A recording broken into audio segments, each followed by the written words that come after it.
for it. So I'll just say what it is here. It is Christmas Vacation. Um, I have to make a confession. Um, I've never seen this movie before. This was my first viewing of it. I think that was mainly because this was not a regular viewing movie in my household for whatever reason. I think I think probably partially because my family we weren't really big Chevy Chase fans. I mean, I think we liked him enough, but we weren't like going out of our way to watch one of his movies. I think we preferred him more as in an ensemble cast, like a la Three Amigos. But I think this was either the second or third vacation movie. I'm not entirely sure. I think I've seen all of them except for the European one. I enjoyed let's say I enjoyed the first vacation where they're going to Wally World. Which, weirdly enough, that's like I haven't seen. This is the only vacation movie I've seen. Ah, I was just saying that I think the European vacation one is the only one I haven't seen. I've seen the other ones, although I haven't seen the reboot one that they did a few years back. Oh God, they did a reboot of this thing. Yeah. Well, kind of a quasi reboot. It was with Ed Helms, the guy from The Hangover, the one with ripped his tooth out. Okay. He plays Rusty in that movie. Was Rusty his son? Yeah. Okay. Yeah, Rusty and Rusty's his son, Audrey's his daughter, and they're always played by a different actor and actress in every movie. That makes sense because they're trying to keep them like generally the same age. Yeah, they're kind of like Bart and Lisa Simpson. Yeah. So in this movie, Audrey's played by Juliette Lewis, who she's been in a bunch of movies. And then and Rusty was played by the guy from the Big Bang Theory, not Sheldon, the other guy. But I guess to get into the story of the movie, so it's Christmas time, and the whole Griswold clan, or at least some of the Griswold clans, coming to celebrate Christmas with them. And of course, Clark, being Clark, he just goes over the top with everything, and wacky hijinks ensue that threaten or that eventually just make him snap and lose his mind. Right. So I'll say my experience with this movie, I only saw it for the first time about 5 years ago because it was my sister's ex-husband's one of their Christmas go-tos. Okay. Yeah, I was saying before, like, this movie was not really in my family's Christmas viewing rotation, because it just, I think it was mainly just because my family, we weren't really big Chevy Chase fans. Which, to be fair, Chevy Chase has a reputation. He does, yeah. Actually, I have a little story about this. So Chris Columbus was originally supposed to direct this movie, Mm-hmm. but he had to quit because he was butting heads with Chevy Chase. Okay. Yeah, That makes sense. Yeah, but then Chris Columbus ended up making Home Alone after that, so it worked out for him. Right. Also, now that I think about it, when was the last time you really had a franchise like this spawn a successful Christmas special? I've noticed that like there's what Christmas movies are made, they tend to be like more custom built from the ground up to be Christmas movies. Yeah. I can't think of really any other ones besides this one. Yeah, And because it's I'm even yeah. trying to think of an example of a movie franchise that did this successfully besides Christmas Vacation. I'm sure there's an Well, example out there somewhere, but the only one I could think of would be maybe the Muppets oh yeah, yeah, with Muppet Christmas Carol. that's true. That's true. Um, but yeah. So I'm gonna be honest. I thought this movie was all right. Daniel, how dare you? I Nobody on this channel has ever expressed anything but love for a comedy classic of some sort. I know, I know, yeah, Uh, Definitely not me repeatedly with your beloved childhood comedy movies. yeah, yeah. Oh well. Hey Arcos. Hey, I would put myself in the category of like I can largely view it free of nostalgia just because I didn't grow up with it. Yeah, Um, and I think that it works more than it doesn't, but there are definitely a lot of questionable scenes. Like if I had to compare it to last week's Christmas movie we reviewed, A Christmas Story, which that was my first time seeing that all the way through. yeah, I'd say that Christmas Story is more consistent. This one has higher highs and lower lows for me. yeah. I mean, the opening scene when they go out into the out in the country and they cut down, to cut down their own tree, and which is like, I mean, taller than their house. Yeah, It's just like, okay, what are you thinking there? And then Rusty's like, Dad, did you bring a saw? They just rip it out of the ground. yeah. Or like the bit where they end up stuck under the log truck. Oh yeah, it's like the Fast and the Furious. I wonder whether Yeah, that's where they got the idea for that. Well, very possible. yeah. Oh, the neighbors. Yeah, Ninja bring. Yeah, Oh the man. Okay, so I tend to go with I've referred to this before. I call it the Bugs Bunny rule, yeah, which is based on Chuck Jones always said like when he was doing a Bugs Bunny cartoon that Bugs was never allowed to be the one to instigate the problem. He always had to like somebody had to go too far, and then Bugs was allowed to get revenge. yeah, yeah, Other directors didn't believe in that, so you might notice that Bugs' behavior change if it was like Frizz Freeling or whatnot. yeah. But anyway, this movie violates that all over the place because those poor neighbors did nothing wrong. Yeah, yeah, no, yeah. Clark makes their lives a living hell. The only thing you can accuse them of is being 80s yuppies. Yeah, they are. Yeah,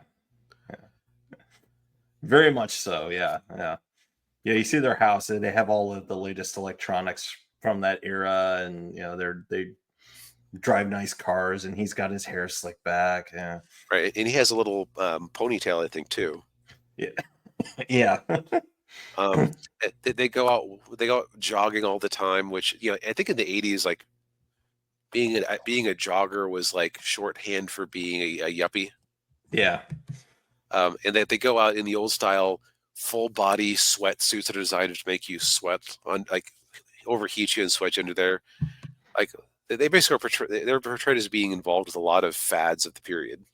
yeah, yeah, Didn't they? Were they eat? They weren't eating sushi for a dinner, but I remember they were like having some sort of weird Christmas dinner. yeah, yeah. I can't remember what it was. Yeah. So, but over the course of things, he insults them. In an accident, a spear of ice ends up going through their window, destroying their tape deck. They have at least one window destroyed. Yeah, and oh god, yeah, there's a bunch of stuff happened. Oh yeah, when he turned on the lights, their house, their house lost, or they were blinded, and he fell down the stairs. I think the only thing you can accuse the neighbors of doing wrong is he didn't stand up uh, to the Griswolds faster. Yeah, yeah. Boy, I wouldn't want them as my neighbors. Ugh. No. Um, Yes, like the movie doesn't really have like a sense of comedic karma where it's meted out based on your behavior. Um, Yeah. Yeah. and I could see you not finding Chevy Chase's character particularly sympathetic because aside from the desire to just give his family a very nice Christmas, he isn't a very nice person. He isn't. No. Yeah. And there's a scene where a couple of scenes in there where they show him at work. There's a subplot in there where he's waiting for his Christmas bonus, and because he's already put a down payment on a pool that they're going to put in their backyard, which I don't know why you would want to have a pool in Chicago. Yeah. You're not going to be able to use it very often. You're only going to be able to use it like 3 or 4 months out of the year. Um, Look, he's not a very smart man because you also don't put a down payment with money you don't have yet. that's true. Yeah. And the and of course it's not really it's described what he does, but it sounds like he makes like chemicals for different products. And It's yeah, he basically RFK would hate him because it sounds like he's working with like making artificial food products. Like yeah, one of the products is like a coating for cereal that keeps it crunchy in milk, and then like in another scene he's using he's oiling up his toboggan with a I believe it's called it uh, a non-caloric food oil or something like that. yeah. I was thinking that too when he was describing that cereal additive. I'm like, oh, so the thing that RFK Jr. is trying to get out of our foods. Yep, he's basically there to put it in. Yeah. Oh, Ninja mentions the squirrel scene. Yeah. Yeah, that was good. Like that was Yeah. another example of the poor neighbors. Like once one bit they by the way, before we get into too deep into spoilers, Yeah. we've mentioned a couple of highlight scenes. There really isn't a plot to spoil per se No. because it is just like a series of escalating events of him dealing with his extended family, work, random happenstances on the road to having a nice Christmas. Yeah. Yeah, which is kind of part of the course for a lot of National Lampoon movies like Animal House and or even I guess even the first Vacation was like that in a way. Now that I think about it, maybe, uh, and I kind of noticed this with Christmas Story too. Just having Christmas as a destination helps a lot of these movies seem more on point than a typical 80s comedy because Yeah. you have a fixed destination you have to get to. Right. Yeah. Um, but okay, so do we recommend it? It's probably worth a watch just to suddenly get a whole bunch of cultural references. Hmm. Though I think that A Christmas Story is more iconic in terms of like there isn't a line from this movie um, on the level of "You'll shoot your eye out, kid." Yeah. Yeah, or what's another one? Oh, fragile. That must be Italian. It says fragile, honey. Oh, Yeah, I yeah. think it's because this movie, like a lot of Chevy Chase stuff, like you know that he got his start on SNL being the one who would fall from ladders pretending to be Gerald Ford. Right. Yeah. Yeah. It was my understanding there'd be no math. Yeah. Um, he isn't necessarily he's not like a very dialogue focused comedian, or at least a lot of the stuff I've seen with him is more focused on physical pratfalls or him just being wildly offended by something that he's run into. Yeah. Yeah. So now I will say this one is less appropriate for the small ones than a Christmas Story. Yeah. This one's PG-13, if I recall. That would make sense and it earns it Yeah. because there's to add into the Griswold is not a nice guy thing. Mhm. Uh, there's a bit early on where he runs into a voluptuous woman at a counter, and he keeps not being able to he keeps not being able to look in her in the eye and keeps making Freudian slips. Yes. It's a little bit nipply out today. Nipply. What am I saying? Nippy out today. Yeah. And then in a weird sequence, he ends up looking out and fantasizing about the pool. And I believe it's the same woman there, It is. slowly Yeah. stripping out of her bikini until he's interrupted by a small child. Yeah. What are you looking at? Like Yeah, that. that That was was an a awkward little. moment. Yeah, that was awkward. Yeah. Yeah. Um, there's also depictions of human excrement, just a general level of chaos. So Yeah.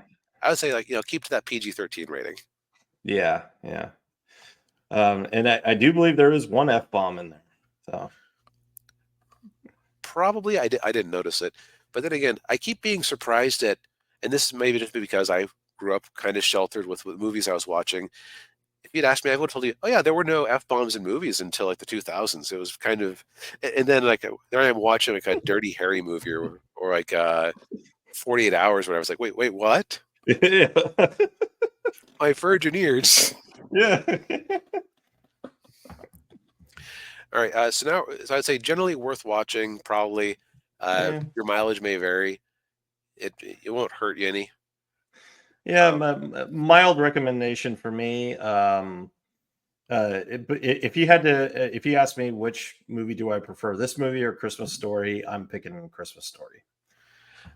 with that one, this was my second time seeing it versus one time for Christmas Story. So I think I'd have to see them both twice to really gauge it because I think I enjoyed Yeah, this one the second time more than the first. yeah, okay. And that might be the case with me. If I give it a second viewing, I might appreciate it more. Yep. Or you might appreciate it less. That's the No, fun of rewatches. yes, All right, so to get into some more spoiler heavy things here, just because it being a comedy movie, knowing the gag in advance can ruin things. So kind of consider this. We're now talking to people who have seen the movie a million times every year since they were kids. yes, yeah, It's like we're saying, he's not the nicest character. We kind of already described the one scene that kind of made him seem a bit irredeemable in my eyes. yeah, Not that it's normal for a guy to have fantasies, but it's weird to portray them the way that they did. yeah, um, yeah, and although we were talking before the show, it was a little par for the course because in the first movie, in Vacation, they're being followed by Christy Brinkley driving a Ferrari, a red Ferrari, and he's flirting with her the whole time. Oh, Yeah, which come on, Griswold, yeah, you're a family man. Be reasonable. yeah, Other interesting highlights of the movie. Let's see here. They had Bethany, his aunt, played by Mae Questel, who was the original voice of Betty Boop. yes, and when you hear her voice, you'll definitely pick up on that. Very, very high. Yep. Let's see. Let's see here. Her husband was played by William Hickey, who has a pretty wide career.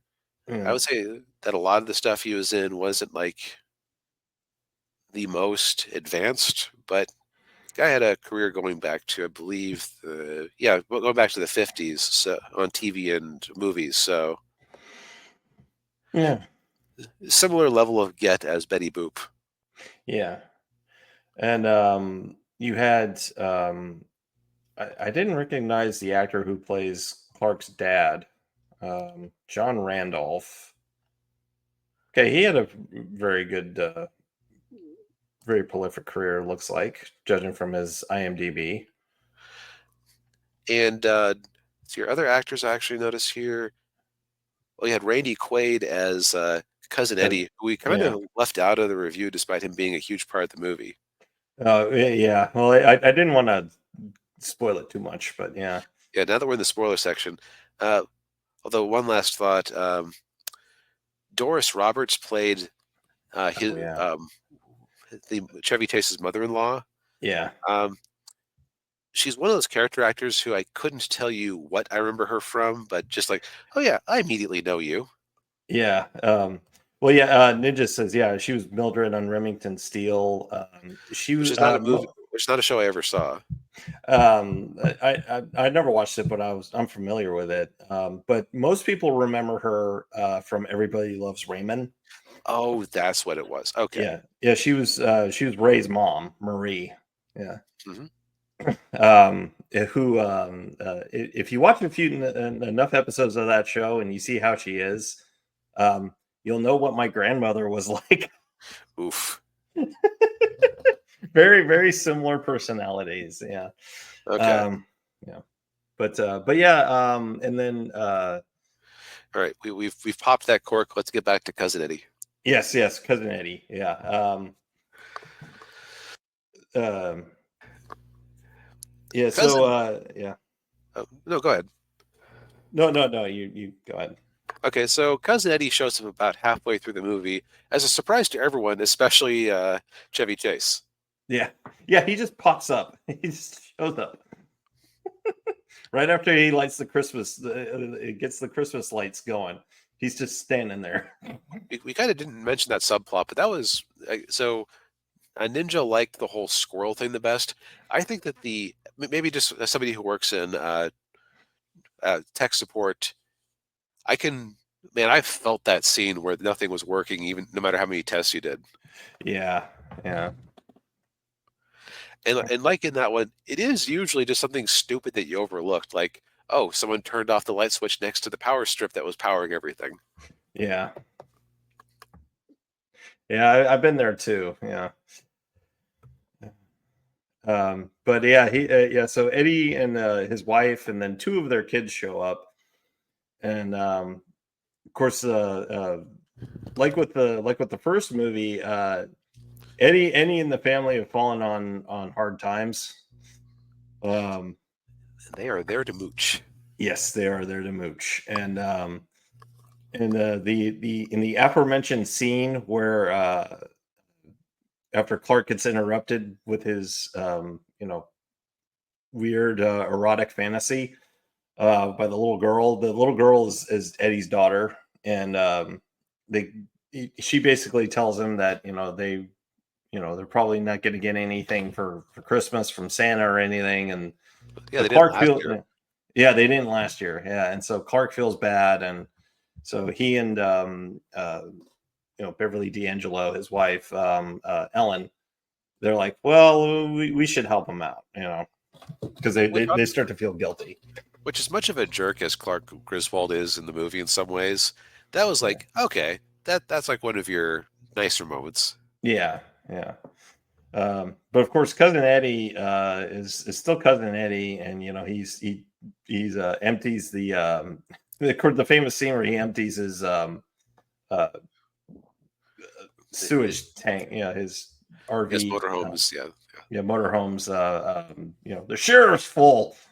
He just empties it into the Yeah. sewer, Ugh. which comes back later on in the movie. Yeah.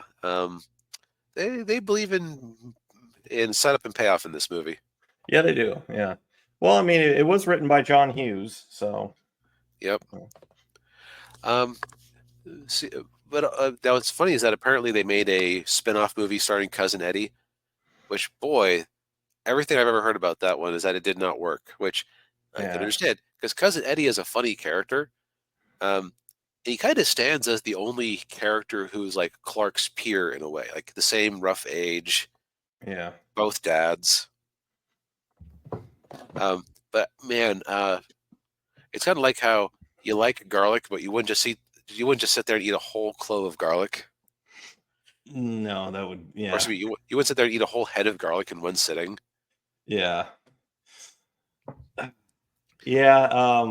Yeah. He's good in small doses. Yeah. Yep. Um, I also think that this movie is I can kind of see why it wouldn't appeal to my family because most of the Christmas movies we watched that involved a family were more positive than this. Yeah. This is definitely for people who dread the holidays. Yeah. I can see that. Yeah.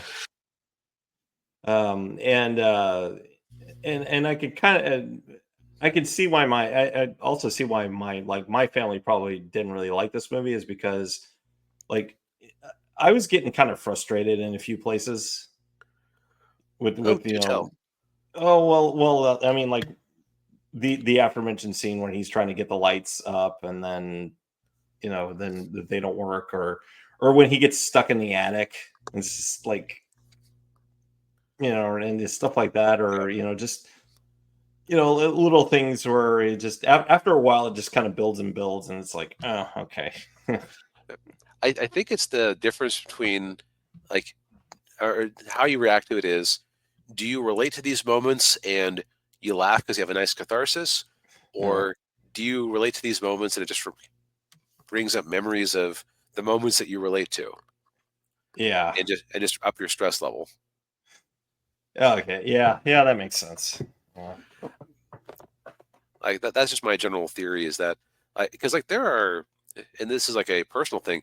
I noticed that the characters and ensemble cast that I usually like the least are the characters who are like me because I see them making the mistakes I do in their daily life and just want them to stop. Yeah, yeah, yeah. I can understand that. Of course, another character we forgot to mention was is Clark's boss. Oh yeah, played by Bill Murray's brother. Yeah, Brian Doyle Murray. Can't remember what it was, Mister. Yeah, not important. Yeah, yeah, He these days he's mostly known by the younger generation for being the voice of the Flying Dutchman in SpongeBob. yeah, yeah, Which, as soon as I heard his voice, I said, "Wait a minute." yeah, Very distinct, raspy voice.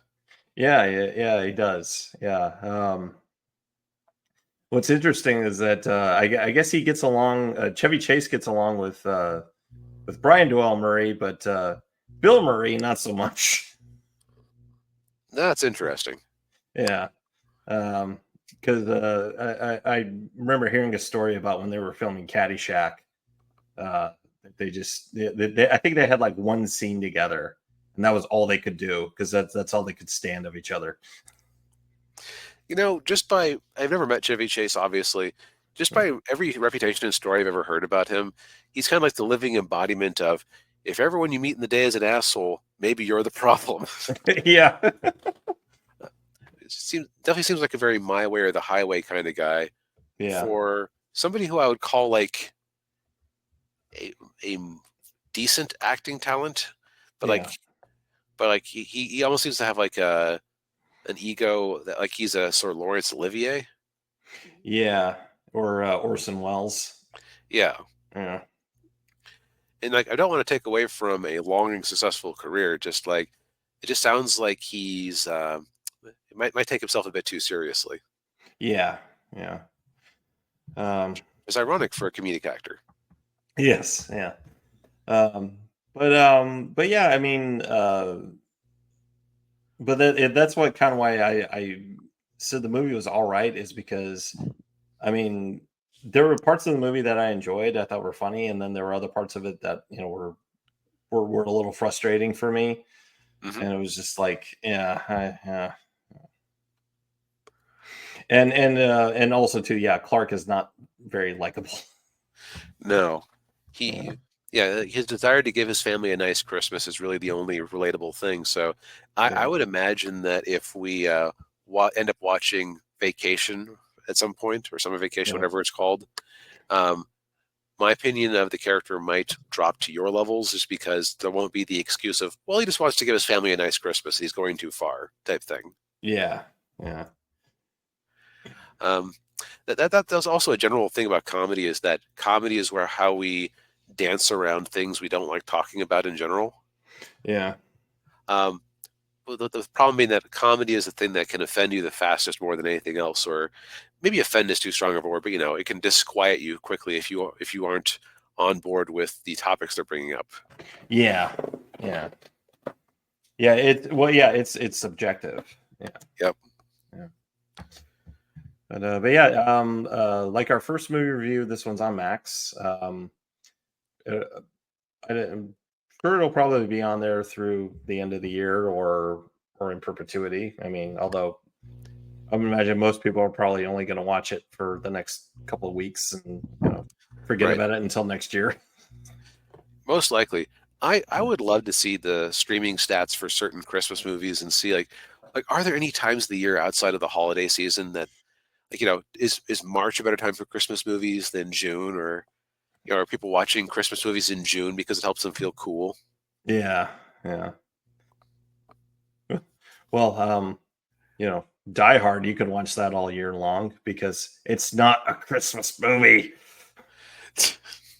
It is a movie that happens to take place at Christmas. Yes. In fact, so Daniel, future you note, Mhm. when you post this VOD, Yes. go ahead and include the link to the poll I posted on X, Okay.